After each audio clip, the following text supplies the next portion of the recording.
Hello students, पिछले video में हम लोगों ने सांख्यिकीय विधियों के अंतर्गत मीन, मीडियन और मोड का अध्ययन किया था।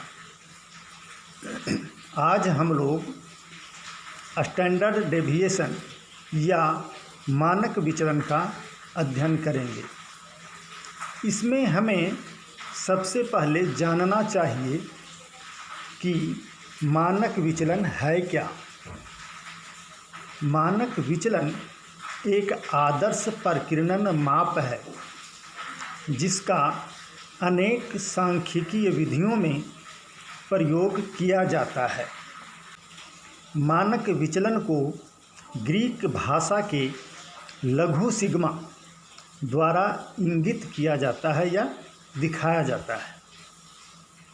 किसी समंक श्रेणी या आंकड़ों में समांतर माध्य से ज्ञात किए गए विभिन्न पदों के विचलनों के वर्गों के समांतर माध्य का वर्गमूल उस श्रेणी का मानक विचलन कहलाता है।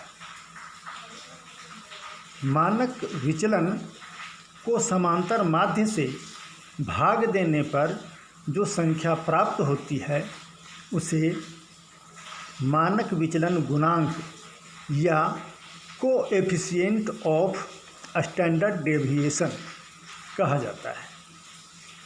मानक विचलन ज्ञात करने के लिए हमेशा ही समांतर माध्य से किसी श्रेणी के पदों का विचलन निकाला जाता है। मानक विचलन ज्ञात करने में 3 प्रकार की क्रियाएं की जाती हैं। पहली क्रिया मानक विचलन गुणांक की गणना करना। दूसरी क्रिया खंडित श्रेणी में मानक विचलन की गणना तथा तीसरी क्रिया अखंडित श्रेणी में मानक विचलन की गणना करना। ठीक है। समंक श्रेणी में मानक विचलन गुणांक की क्रिया 3 चरणों में पूरी की जाती है। इसे आप अपने स्क्रीन पर देख सकते हैं। पहला, सबसे पहले श्रेणी का समांतर माध्य पाई एक्स ज्ञात किया जाता है। समांतर माध्य को पाई एक्स से भी इंगित किया जाता है या दर्शाया जाता है। दूसरा, श्रेणी के प्रत्येक मूल्य में से समांतर माध्य को घटाकर मूल्यों के विचलन या b = x - पाई एक्स ज्ञात किया जाता है। तथा तीसरा, अंत में प्रत्येक विचलन का वर्ग d² निकालकर वर्गमूल ज्ञात किया जाता है। इसका सूत्र है स्टैंडर्ड डेविएशन या SD या लघु सिग्मा, तीनों एक ही चीज़ है, =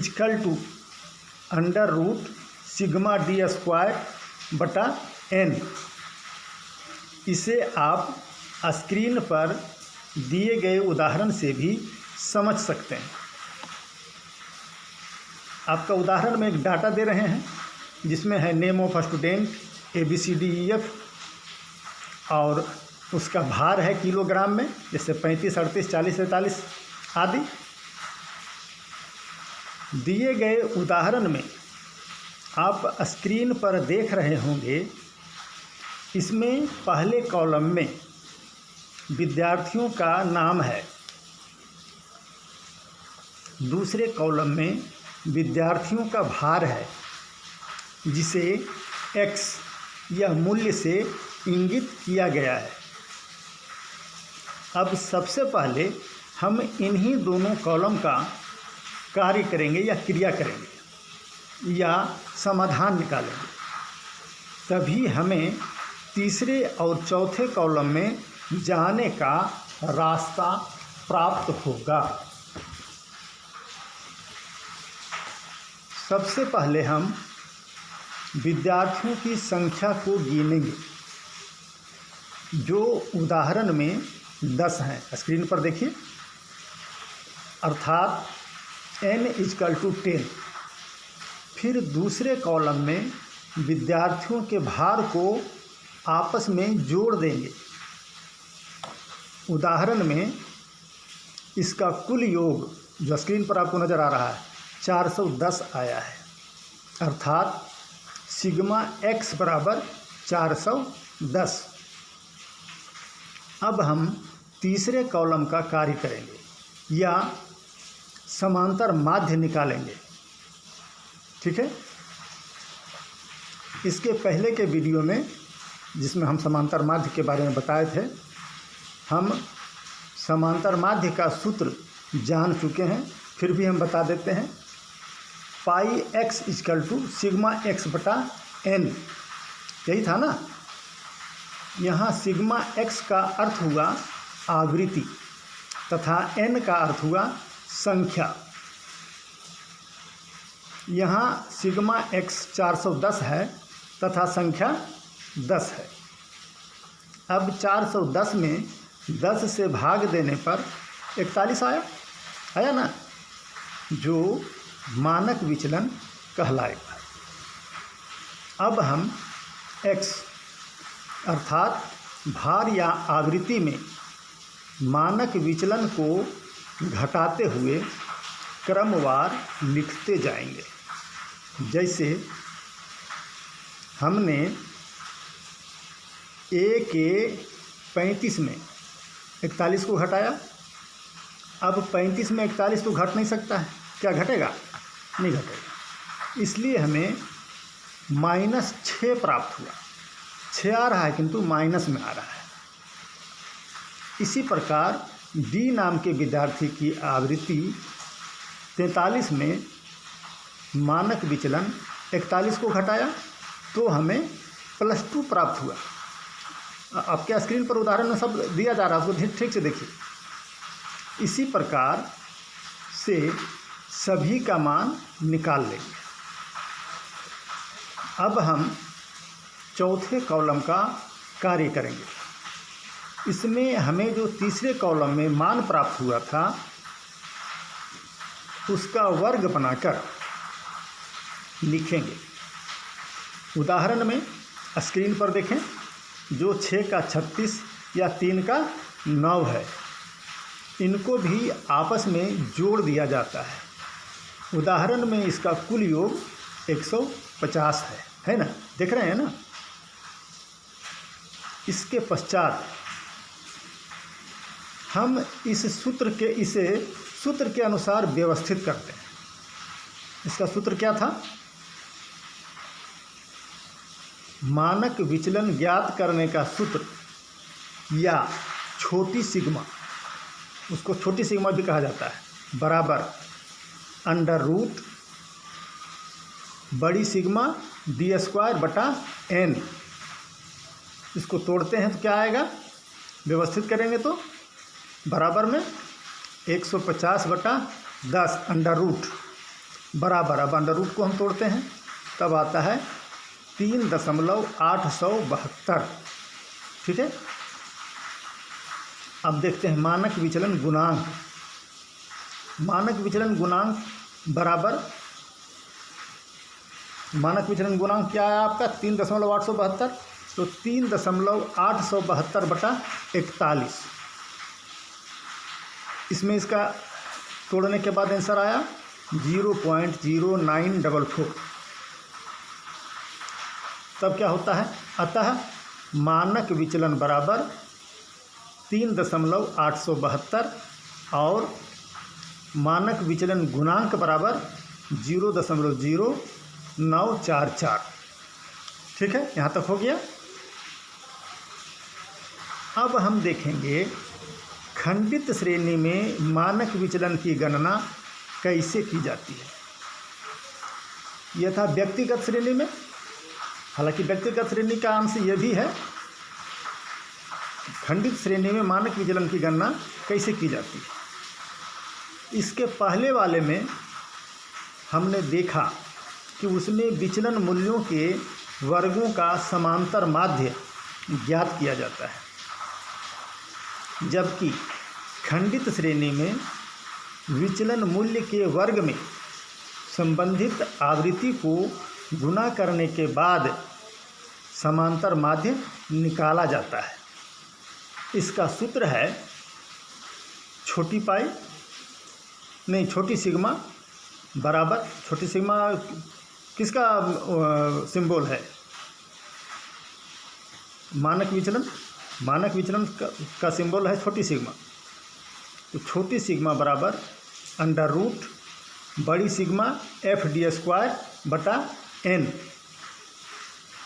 यहाँ F बराबर बारंबारता, D² बराबर विचलन मूल्य का वर्ग तथा n पदों की संख्या है। इसे भी हम स्क्रीन पर दिए गए उदाहरण से समझेंगे। ठीक है, स्क्रीन पर देखिए, एक श्रेणी हम ले रहे हैं जिसमें मार्क्स हैं विद्यार्थियों के, जो 10, 11, 12, 14, 18, 20, 25 और विद्यार्थियों का संख्या है 8, 10, 15, 16, 7, 6, 8। ठीक, इसमें हम मानक विचलन ज्ञात करने के लिए आवृत्ति या संख्या का कुल योग निकालते हैं, जो उदाहरण में 70 है, तथा प्राप्तांक एवं आवृत्ति को गुना कर उसका कुल योग निकाल लेते हैं। फिर समांतर माध्य के लिए सूत्र के अनुसार बड़ी सिग्मा fx बटा n को बड़ी सिग्मा fx को n से भाग देने पर हमें 14.85 आया। अब पूर्व के अनुसार जो पहले किए थे, मूल्यों या प्राप्तांक में इसे घटाकर लिखते जाएंगे। जैसे 10 प्राप्तांक में 14.85 घटाने पर -4.85 आता है, तथा 20 में 14.85 घटाने पर 5.15 आता है। इसके पश्चात 5वें कॉलम में प्राप्त विचलन का वर्ग बनाकर क्रमशः लिख देंगे, जो उदाहरण में 23.52, 14.82 आदि है। देख रहे हैं, है ना। फिर 6ठे कॉलम में आवृत्ति को विचलन वर्ग से गुना करने पर प्राप्त संख्या को लिखा जाता है और अंत में इसका कुल योग, जो उदाहरण में सिग्मा FD² बराबर 1522.55 से दिखाया गया है। यहाँ तक हमारा सारणी का काम था। अब हम इसे पूर्व में दिए गए सूत्र के अनुसार व्यवस्थित करेंगे। इसके लिए स्क्रीन पर देखिए, यहाँ समांतर माध्य बराबर 14.85, मानक विचलन बराबर 4.663 तथा मानक विचलन गुणांक बराबर 0.3140 आया हुआ है ना। यही इसका उत्तर भी है, यही समाधान है इसका। ठीक है, यहाँ तक हुआ खंडित श्रेणी। अब तक हमने मानक विचलन गुणांक या इंडिविजुअल सीरीज या डिस्क्रीट सीरीज तथा खंडित श्रेणी में डिस्क्रीट सीरीज में मानक विचलन की गणना करना सीखा। अब हम अखंडित श्रेणी या कंटिन्यूअस सीरीज में मानक विचलन की गणना करना सीखेंगे। अखंडित श्रेणी या कंटिन्यूअस सीरीज में यदि श्रेणी अखंडित होती है तो मानक विचलन ज्ञात करने के लिए श्रेणी के वर्गांतरों के मध्य मूल्य ज्ञात करके समांतर माध्य ज्ञात कर लेते हैं तथा इन मध्य मूल्यों को श्रेणी के x मूल्य मानते हुए शेष कार्य खंडित श्रेणी की ही तरह करते हैं। इसे भी हम स्क्रीन पर दिए गए उदाहरण से समझेंगे। इसमें भी उदाहरण है मार्क्स और नंबर ऑफ स्टूडेंट्स। ये दोनों उदाहरण में या श्रेणी में थोड़ा सा अंतर है। ये है 0 से 10, 10 से 20, 20 से 30, 30 से 40, है ना, स्क्रीन पर देख रहे हैं ना, 40 से 50, 50 से 60, 60 से 70, इतना से इतना अंक के बीच 5 छात्रों ने लाया, 14 लाया, 18 लाया, 20 लाया वगैरह। अब आगे बढ़ते हैं। स्क्रीन पर दिए गए उदाहरण में पहले कॉलम में प्राप्तांक को रखें तथा दूसरे कॉलम में उसका वर्गांतर निकाल कर रख लेंगे। वर्गांतर जो डिफरेंस है, जिसे स्क्रीन पर दिए उदाहरण में x से दिखाया गया है। अब तीसरे कॉलम में आवृत्ति या विद्यार्थियों की संख्या को लिखकर कुल योग निकाल लेंगे। यह उदाहरण में n बराबर 100 है, देख रहे हैं। चौथा कॉलम में प्राप्तांक का मध्य मूल्य तथा आवृत्ति का गुणनफल निकालकर इसका भी कुल योग निकालेंगे। इसे उदाहरण में सिग्मा fx बराबर 3670 से दिखाया गया है, देख रहे हैं।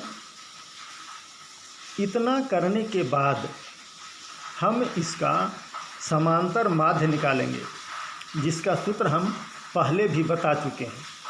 सिग्मा fx बटा n या 3670/100 बराबर कितना आ रहा है? 36.7। यह 36.7 हमारा समांतर माध्य है। अब बारंबारता या मध्य मूल्य में समांतर माध्य को घटाते हुए लिखेंगे। जैसा कि आप उदाहरण में देख रहे होंगे, 5 में 36.7 घटाने पर कितना आ रहा है? 31.7 आया है, -31.7 आया है।